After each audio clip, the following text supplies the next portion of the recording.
Okay, we're back on the Joe Rogan podcast, and Joe Rogan's trying to probe me into what are my experiences that I've had, profound experiences I've had using hallucinogenics, and so I talked about my Grateful Dead experience, and it goes way beyond. I just spent 30 minutes talking about it, but it goes way deeper than all that. And I will conclude by saying it was an extremely profound experience when I experienced it, but what was probably even more profound, actually not probably, it was more profound in a more long-lasting, pragmatic sense, is looking back at that perma-fried guy and realizing how much all of that experience at my first Grateful Dead show had to do with me being abstinent from all drugs and alcohol now. Like I said, it'll be 23 years in November. I've been completely abstinent from any and everything, including alcohol, weed, everything. And that, in hindsight, that Grateful Dead experience is what planted the seed that really launched me several years later. It wasn't till 6 or 7 years after that Grateful Dead experience is when I first stopped using all drugs and alcohol. But that Grateful Dead experience carried me through the hardest times of my journey my ongoing journey into abstinence from all drugs and alcohol. And I will never forget it.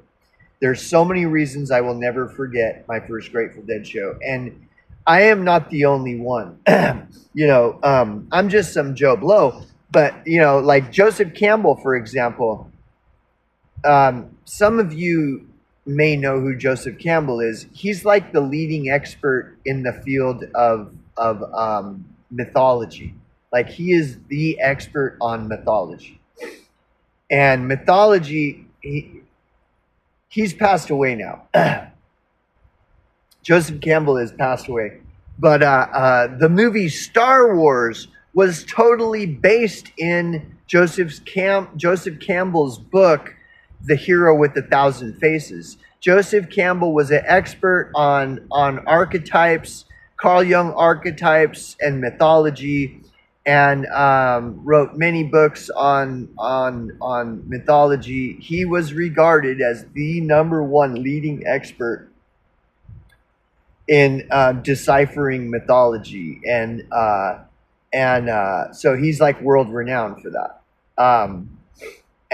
Like I said, the movie Star Wars was the whole Star Wars was based in the archetype breakdown that Joseph Campbell illustrates in his book, The Hero with 1,000 Faces. And you can just do a limited amount of research and you'll find all this stuff, like Joseph Campbell, all this shit. And Joseph Campbell, in an interview, that he admitted that the most profound experience that he has ever had in his whole life was his first Grateful Dead show.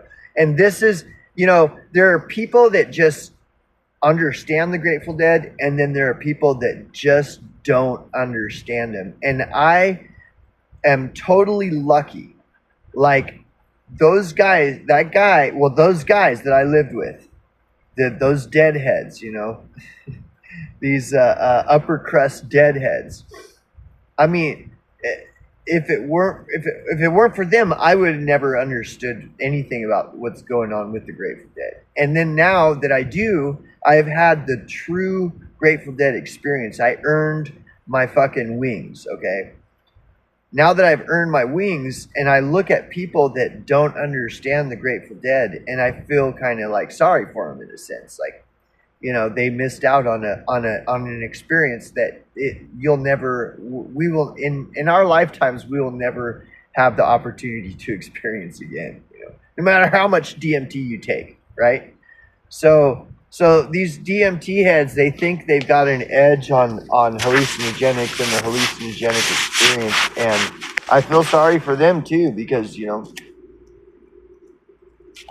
but we were all like that in the earlier stages of our experimentation with these things. But as you get older, if you allow yourself to grow, and instead of staying stuck in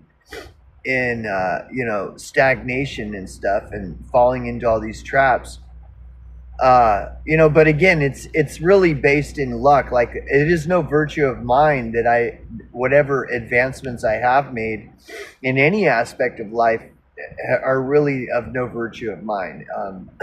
you know I believe I think God favors certain people, or maybe not even favors certain people, but just grants certain people for no specific reason, and it's random selection, just grants people gifts in life, and maybe as a test to see if they'll use them for good or ill or whatever. But anyways, so yeah, this younger generation who thinks that DMT is the ultimate, like, way better than anything else, and I always tell them, dude, I've done more hallucinogenics in a single 24-hour period than you have in your entire fucking lifetime. So do not approach me as though you're the expert and I'm just some just some clueless guy that don't really know anything about any of that stuff.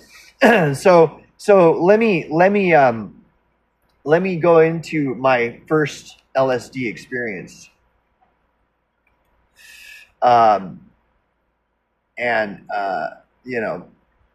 set the record straight here. Okay. So my first LSD experience, let's start that on another video.